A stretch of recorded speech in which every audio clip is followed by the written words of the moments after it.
अस्सलाम वालेकुम friends, welcome to the government jobs portal YouTube channel. दोस्तों, आज हम आपको बताएंगे कि किस तरह से आप आईबीए की वेबसाइट्स पे अप्लाई कर सकते हैं। तो ये तो आपको पता होगा कि एजुकेशन डिपार्टमेंट में ये जो डिस्ट्रिक्ट रहे हुए थे ठट्टा, सजावल, जामशोरो, टंडो, मोहम्मद खान, बदीन, जैकबाबाद, कश्मीर, कंदकोट, सांगर और थरपार करके कुछ तहसीलें हैं जिनमें अभी तक जो है वो टीचर्स का भर्ती का सिलसिला जारी है।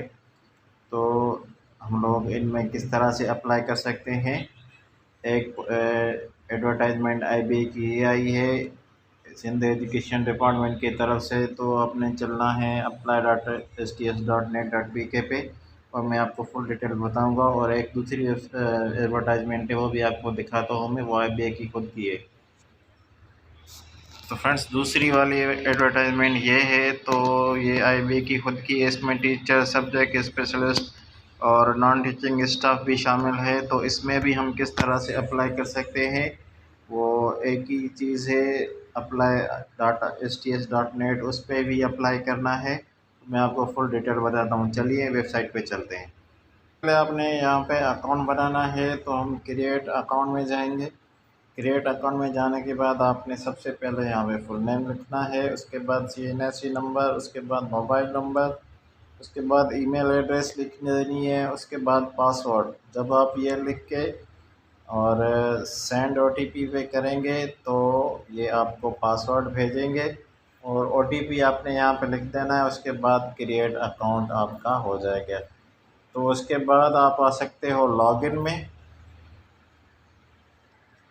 जब आप लॉगिन में आओगे तो आपको यहाँ पे अपना CNIC नंबर लिख देना है और पासवर्ड लिख देना है और लॉगिन पे टच कर देना है। तो मैं यहाँ पे आ गया। तो यहाँ पे आने के बाद आपने क्या करना है, सबसे पहले ये पढ़ना है हाउ टू अप्लाई। अगर आपको नहीं आता, नहीं तो आप ये फुल वीडियो देखिए, इसमें मैंने सब कुछ बता दिया है। तो यहाँ पे देखिए कि जो ठट्टा, सांगड़, बद्दीन, थरपारकर की जो एजुकेशन लिटरेसी डिपार्टमेंट की तरफ से जॉब्स आई थी वो यहाँ पे दी गई हैं। और वो अभी इन्होंने अप्लाई नहीं किया है, प्रोजेक्ट अपडेट नहीं किया है आईबीए वालों ने अपना। तो ये भी कल तक हो जाएगा। मैं आपको बता देता हूँ अप्लाई किस तरह से आपने करना है। तो सबसे पहले हम क्या करेंगे, हम अपने प्रोफाइल में जाएंगे। तो प्रोफाइल में जाके यहाँ पे आपने सबसे पहले क्या करना है, ये कुछ इंस्ट्रक्शन दी हुई है इन्होंने। यहाँ पे आपने फ़ोटो अपना सीधा रखना है जैसे इन्होंने, और वाइट बैकग्राउंड होना चाहिए आपके फ़ोटो का, ये लाजमी है। फ़ोटो आपने टेढ़ा नहीं निकलवाना, सीधा निकलवाना है। और लड़कियों के लिए ये है कि आपने निकाब नहीं लगाना, सीधा ओके फ़ोटो निकलवाना है। उसके बाद यहाँ पे कुछ इन्फॉर्मेशन है, पर्सनल इन्फॉर्मेशन में आपने नाम लिखना है अपना जैसे मैंने लिखा है। उसके बाद CNIC, उसके बाद मोबाइल नंबर, उसके बाद ईमेल एड्रेस, उसके बाद अपने फादर का नेम लिखना है। गार्डियन, अगर आपका फादर है तो आपने वही लिखना है, नहीं तो गार्डियन नेम कोई भाई वगैरह हो बड़ा तो वो लिखना है। और रिलेशन विथ गार्डियन आपने लिखना है, ब्रदर हो, फादर हो, मदर हो, जो कोई भी हो आपने वो लिखना है। जेंडर में मेल लिखना है। मैरिटल स्टेटस में क्या लिखना है, आप अगर मैरिड हो यानी शादीशुदा हो तो शादीशुदा लिखना है, नहीं तो आपने सिंगल लिखना है। उसके बाद डेट ऑफ बर्थ, रिलीजन में मुस्लिम, नॉन मुस्लिम जो भी हो आपको लिखना है। उसके बाद आ रही हो गवर्नमेंट सर्वेंट, यानी आप गवर्नमेंट सर्वेंट है, आप नौकरी कर रहे हैं, तो अगर आप कर रहे हैं तो येस लिखना है, नहीं तो नो लिखना है। उसके बाद डिसेबिलिटी है, do you have any disability, यानी आप माजूर हो या नहीं हो। अगर नहीं हो तो नो लिखना है, अगर हो तो आपने येस लिखना है। उसके बाद आपने वो प्रूफ देना है। उसके बाद क्या है कि एड्रेस, और एड्रेस की इंफॉर्मेशन आपको ये मांगेगा। यहाँ पे आपने डिस्ट्रिक्ट सेलेक्ट करना है, तालुका तहसील सेलेक्ट करनी है, यूनियन काउंसिल सेलेक्ट करना है जैसे मैंने लिखा हुआ है। उसके बाद डोमिसाइल नंबर, डोमिसाइल नंबर के क्या होता है, डोमिसाइल के ऊपर ऊपर आपका डोमिसाइल नंबर लिखा होता है, उसके नीचे डेट लिखी होती है, तो वो आपने यहाँ पे लगा देना है। डोमिसाइल और PRC दोनों का यहाँ पे लगा देना है, डेट भी दोनों की यहाँ पे लगा देनी है। उसके बाद डोमिसाइल आपका अर्बन है, रूरल है। तो मैं आपको बता दूँ कि कराची और हैदराबाद के अलावा बाकी सारी सिंध जो है वो रूरल है। बाकी कराची और हैदराबाद के जो लोग हैं वो अर्बन में आते हैं, बाकी सारी रूरल है। तो आपने यहाँ पे रूरल लिखना है या अर्बन लिखना है, जहाँ से भी आप ताल्लुक़ रखते हो डोमिसाइल आपने ओरिजिनल है या डुप्लीकेट है, तो आपने अगर ओरिजिनल है ओरिजिनल लिखना है, डुप्लीकेट हो डुप्लीकेट लिखना है। उसके बाद आपने करंट एड्रेस लिखनी है जहाँ पे आप रह रहे हो, तो आपने वो करंट एड्रेस अपनी देनी है। उसके बाद पोस्टल एड्रेस देनी है जैसे मैंने दी हुई है। उसके बाद परमानेंट एड्रेस यानी वो देनी है जहाँ के आप ओरिजिनल हो। ठीक है, ओरिजिनल का मतलब ये है कि आप सक्खर के हो, अभी रह रहे हो हैदराबाद में, तो आपने अपनी वो एड्रेस जहाँ से आपका डोमिसाइल बना हुआ है, जिस डिस्ट्रिक्ट का, वो आप सॉरी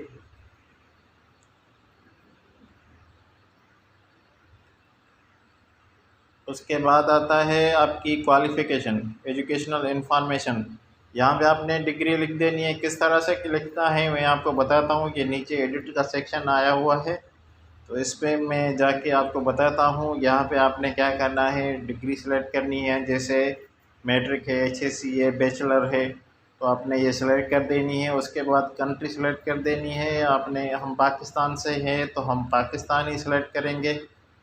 उसके बाद आपने ग्रेड डिवीज़न यानी आप सेकंड डिवीज़न में हो, फर्स्ट डिवीज़न में हो, जिसमें भी हो आपने वो लिखना है। उसके बाद पासिंग ईयर यानी आपने बीए की थी 2005 में या 2010 में या 2015 में, जिस ईयर में भी की वो आपने लिखना है। मार्क्स की परसेंटेज आपने यहाँ पे लिख देनी है। उसके बाद रिजल्ट डिक्लेरेशन डेट आपकी डिग्री पे लिखी होती है, वो आपने यहाँ पे मेंशन कर देनी है। उसके बाद आपने अपनी मार्कशीट की फ़ोटो लेना है और यहाँ पे अटैच कर देनी है। उसके बाद स्पेशलाइजेशन मेजर सब्जेक्ट्स आपने लिख देने हैं। जैसे आप बीए आपने किस सब्जेक्ट में की है वो आप यहाँ पे लिखेंगे, पॉलिटिकल साइंस है या कुछ और भी है, जितने भी। और यहाँ पे आपने क्या करना है, वो अपने बीए की मार्कशीट या डिग्री जो है वो यहाँ पे आपने अटैच कर देनी है। तो इस तरह से आप ऐड कर सकते हो, जैसे मैंने ये ऐड किए हैं। मैं आपको बता देता हूँ। सॉरी, ये देखिए, ये तो एक्सपीरियंस है। हाँ, ये देखिए, यहाँ पे मैंने मास्टर्स की डिग्री लिखी हुई है, शाह अब्दुल लतीफ़ यूनिवर्सिटी पाकिस्तान, 2006, परसेंटेज 54, और यहाँ पे ये सारे मैंने लिख दिए। तो इस तरह आपने सर्टिफिकेट, डिप्लोमा, अगर आपने डिप्लोमा वगैरह किया हुआ है तो वो भी आप इस तरह से लिख सकते हो। जैसे मैंने लिखा है डिप्लोमा इन इंफॉर्मेशन टेक्नोलॉजी कब की है, कौन से ईयर में, कहाँ से कहाँ तक की है, और यहाँ पे मैंने सर्टिफिकेट भी अटैच कर दिया। उसके बाद आती है आपके एक्सपीरियंस की बारी। अगर आपको एक्सपीरियंस है तो वो आपने यहाँ पे मेंशन कर देना है इस तरह से जैसे मैंने मेंशन किया है। उसके बाद आपने क्या करना है, अपने सारे डॉक्यूमेंट्स को अपलोड कर देना है। आपने सारे अपने डॉक्यूमेंट्स पर स्कैन करके रख देने हैं, लेकिन याद रखिएगा आपके डॉक्यूमेंट्स की साइज़ जो है वो 500 केबी से ज़्यादा ना हो। ये आप बात लाजमी याद रखें। यहाँ पे पासपोर्ट साइज़ इमेज आपने देना है। उसके बाद एनआईसी देना है। उसके बाद एनआईसी का फ्रंट और बैक दोनों देने हैं। उसके बाद डोमिसाइल के बाद पीआरसी देनी है, परमानेंट रेजिडेंस सर्टिफिकेट, पीआरसी इसको बोलते हैं, फॉर्म डी या पीआरसी, परमानेंट रेजिडेंस सर्टिफिकेट। उसके बाद मैट्रिकुलेशन डिग्री आपने यहाँ पे अपनी अपडेट करनी है। उसके बाद लास्ट डिग्री यानी आपने लास्ट जो की है, मास्टर्स की है या कोई और डिग्री की है, तो आपने यहाँ पे अपडेट करनी है। तो इस तरह से ये सारे आपने प्रोफाइल बना के उसके बाद आपने आ जाना है एक्टिव प्रोजेक्ट्स में। एक्टिव प्रोजेक्ट्स में आपने क्या करना है, जो भी प्रोजेक्ट एक्टिव हो, यानी कि अभी तो आईबीए वालों का नहीं है, अगर आप इसमें अप्लाई करना चाहते हो तो आपने यहाँ पे व्यू पोस्ट पे कर देना है। और यहाँ पे आपने क्या करना है, ये देखिए, प्राइमरी एलिजिबिलिटी क्राइटेरिया यहाँ पे सारे लिखी हुई है, इन डिस्ट्रिक्ट के और कौन से तहसील में जो जॉब्स हैं वो लिखी हुई हैं, सारे डोमिसाइल वगैरह हर चीज़ लिखी हुई है। और यहाँ पे आपने चालान जमा करवाना है 1200 रुपये का, वो जमा करवा के आपने अप्लाई ना करना है। अब मैं एलिजिबल नहीं हूँ तो यहाँ पे नॉट एलिजिबल का ऑप्शन आ रहा है। उसके बाद जूनियर एलिमेंट्री स्कूल जेईएसटी का भी यही ऑप्शन है, आपने उसके बाद अप्लाई ना करना है। अप्लाई ना करने के बाद ये आपको बोलेगा कि आपने अपना चालान स्कैन करके उसका फ़ोटो निकाल के अपडेट करना है, तो वो भी आपने करना है। उसके बाद ये आपका फॉर्म सबमिट हो जाएगा और इस तरह से आप इनमें किसी भी पोस्ट जो एसटीएस पे आती है उस पर अप्लाई कर सकते हो। तो ये था दोस्तों STSIB में अप्लाई करने का मुकम्मल तरीका, और जो जॉब सही थी उनके बारे में भी मैंने आपको बता दिया है। तो अगर आप चैनल पर नए हैं तो चैनल को लाजमी सब्सक्राइब कीजिएगा, हमारी वीडियोस को लाइक कीजिएगा, और हाँ, बेल आइकन को टच करना ना भूलिएगा ताकि हमारी अपकमिंग वीडियोस की नोटिफिकेशन आप तक पहुंच सके। तो इंशाल्लाह फिर हाजिर होंगे एक नई वीडियो के साथ। तब तक अपने दोस्त को इजाज़त।